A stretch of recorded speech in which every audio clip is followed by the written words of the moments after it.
مہر النساء جب مختار صاحب کو بتاتی ہے کہ ظفر نے شفا کو وہاج کے ساتھ جانے سے صاف منع کر دیا ہے اور شفا بھی اس دفعہ اپنے باپ کی بات مان رہی ہے کیونکہ اسے ہارٹ اٹیک آیا ہے اور شفا اسے مزید تکلیف نہیں دینا چاہتی، لیکن ہمارا وہاج بالکل تنہا رہ گیا ہے، کچھ ظفر کی ضد کی وجہ سے اور کچھ آپ کی ضد کی وجہ سے، کیونکہ میری شیریں سے بات ہوئی ہے اور اس نے بتایا ہے کہ ظفر نے ضد پکڑ لی ہے کہ جس دن مختار اپنے بیٹے وہاج اور میری بیٹی شفا کو عزت کے ساتھ بہو بنا کے اپنے گھر لے کر جائے گا، اس دن ہی میں وہاج کے ساتھ شفا کو رخصت کروں گا، کیونکہ وہاج نے شفا کو جس طرح کے حالات میں رکھا ہوا تھا، میں اپنی بیٹی کو اس طرح کے حالات میں مزید رہتا ہوا برداشت نہیں کر سکتا، اور ساتھ ہی شیریں سے کہا ہے کہ مزید مجھ سے اس ٹاپک پہ بات نہ کرنا،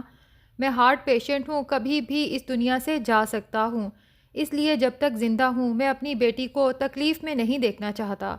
ابھی تو لگتا ہے کہ ظفر اور شیریں کو بلکہ کسی کو بھی نہیں پتا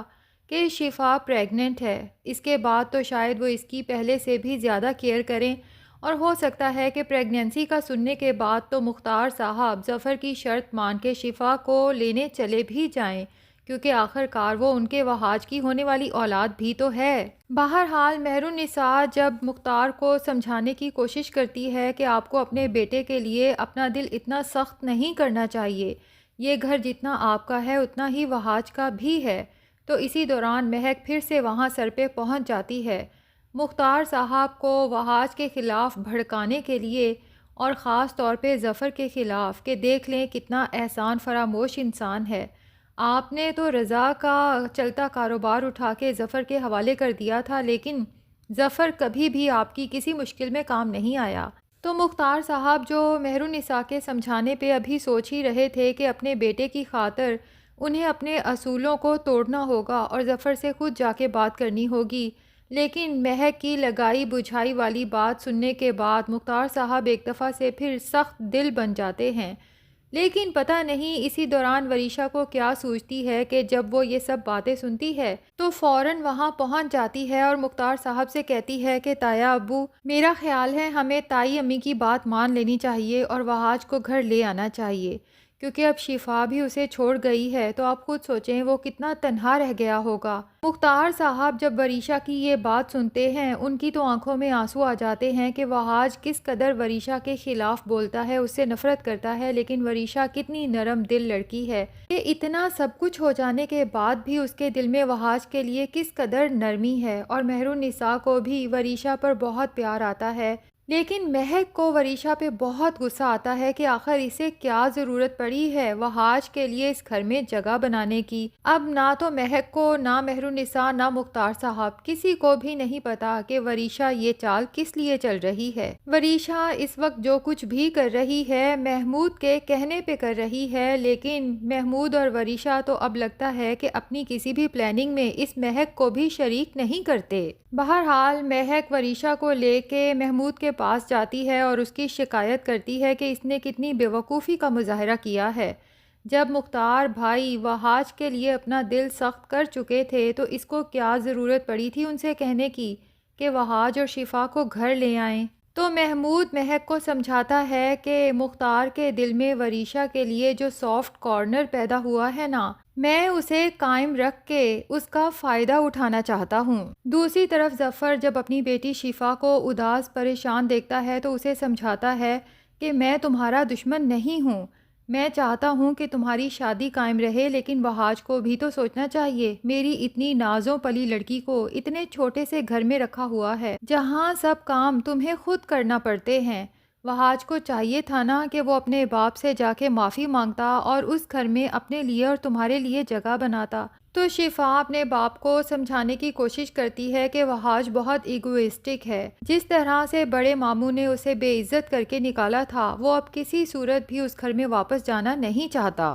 تو ظفر صاحب شفا کو سمجھاتے ہیں کہ دیکھ لو وہاج تو ایسا شوہر ثابت ہوا ہے جس کے لیے اس کی اپنی عزت زیادہ اہم ہے، تم اور تمہارے جذبات بالکل بھی اہمیت نہیں رکھتے، اس لیے بیٹا میں تو چاہتا ہوں کہ تم اب وہاج کا خیال دل سے نکال دو، اپنے کام کو دوبارہ سٹارٹ کرو، بلکہ اپنے کام کے ساتھ ساتھ میرا آفس بھی اب تم سنبھالو۔ دوسری طرف شیریں اپنی بیٹی شفا کو بہت سمجھانے کی کوشش کرتی ہے کہ اپنے شوہر کو اکیلا نہیں چھوڑنا چاہیے، خاص طور پہ ایسے حالات میں جبکہ اسے سب سے زیادہ تمہاری ضرورت ہے۔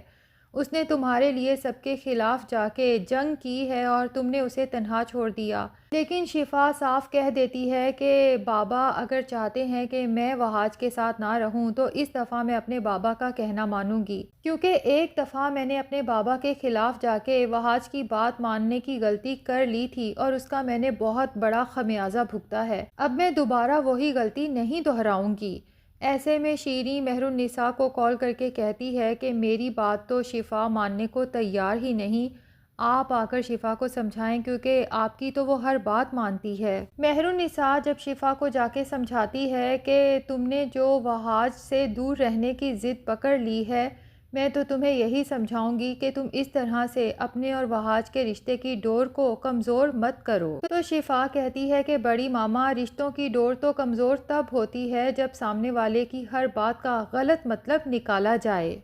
تو مہر النساء شفا کو سمجھاتی ہے کہ تم وہاج کو بہت غلط سمجھ رہی ہو۔ وہاج تو محض اس خاندان کو وریشہ اور مہک، ابھی وہ اتنا ہی بولتی ہے کہ شفا پھٹ پڑتی ہے کیونکہ وہ وریشہ اور مہک کا نام سن سن کے عاجز آ چکی ہے۔ اس لیے مہر النساء کے سامنے چیختے ہوئے کہتی ہے کہ وریشہ مہک، وریشہ مہک، وریشہ مہک، بڑی ماما میرے کان پک گئے ہیں یہ باتیں سن سن کر۔ مہر النساء نے تو شفا کو کبھی اس طرح سے چیختے ہوئے نہیں دیکھا تھا، ان کے لیے تو شفا کا یہ لب و لہجہ بالکل نیا ہے۔ وہ تو حیران ہو جاتی ہیں کہ شفا اس قدر چیخ بھی سکتی ہے، جبکہ شفا کہتی ہے کہ بڑی ماما میں تنگ آ گئی ہوں، یہ باتیں سن سن کے بس کر دیں۔ وہاج کے اندر وریشہ کی جو نفرت کی آگ بھڑک رہی ہے نا،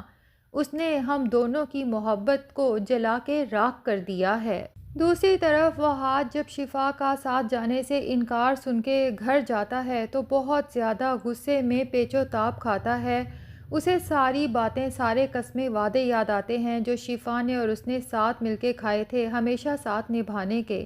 ایسے میں جب شدید غصہ آتا ہے تو وہ زور سے اپنے ہاتھ میں پکڑا ہوا گلاس سامنے دیوار پہ دے مارتا ہے، جس سے اس کا ہاتھ بھی زخمی ہو جاتا ہے۔ اب اگلے دن جب آفس جاتا ہے اور وریشہ اس کا زخمی ہاتھ دیکھتی ہے تو سمجھ جاتی ہے کہ وہاج نے سیلف ہارمنگ کی ہے، اس لیے جان بوجھ کے لگائی بجھائی کا کام کرنے کے لیے اس کے ہاتھ کو دیکھ کر کہتی ہے کہ وہاج کیا ہو گیا ہے تمہیں، خود کو اتنی تکلیف آخر تم کیوں دے رہے ہو؟ تو وہاج کہتا ہے کہ تمہیں میری تکلیف کے بارے میں سوچنے کی زیادہ ضرورت نہیں ہے، اپنی شکل مجھے نہ دکھایا کرو کیونکہ مجھے تم سے اور تمہاری شکل سے شدید نفرت ہے۔ تو وریشہ ڈھیٹوں کی طرح بہت مسکراتے ہوئے وہاج سے کہتی ہے کہ جتنی نفرت تم مجھ سے کرتے ہو نا، اس سے بھی زیادہ نفرت شفا تم سے نہ کرے تو میرا نام بدل دینا۔ تو وہاج کہتا ہے کہ تم یہ خواب دیکھنا چھوڑ دو کہ شفا مجھ سے نفرت کرے گی اور وہ مجھے چھوڑے گی اور تم میری زندگی میں واپس آؤ گی۔ تو وریشہ کہتی ہے کہ غلط فہمی ہے تمہیں، بہت جلد شفا تمہیں چھوڑ دے گی، وہ تو تمہارے ساتھ اب رہنا ہی نہیں چاہتی، بلکہ تمہارے ساتھ تو شفا کیا دنیا کی کوئی بھی لڑکی رہنا نہیں چاہتی مسٹر وہاج مختار احمد،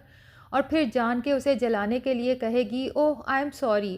اب تم صرف وہاج ہو کیونکہ مختار احمد نے تو اپنا نام تم سے واپس لے لیا ہے۔ تو ناظرین کیا لگتا ہے جب شفا کی پریگنینسی کا ظفر اور مختار دونوں کو پتہ چلے گا تو کیا اس خوشخبری کے بعد وہ دونوں اپنے دونوں بچوں کو معاف کر دیں گے؟ کمنٹ سیکشن میں اپنی رائے کا اظہار ضرور کریں اور اگر چینل پہ نئے ہیں تو پلیز چینل کو بھی سبسکرائب کر لیں۔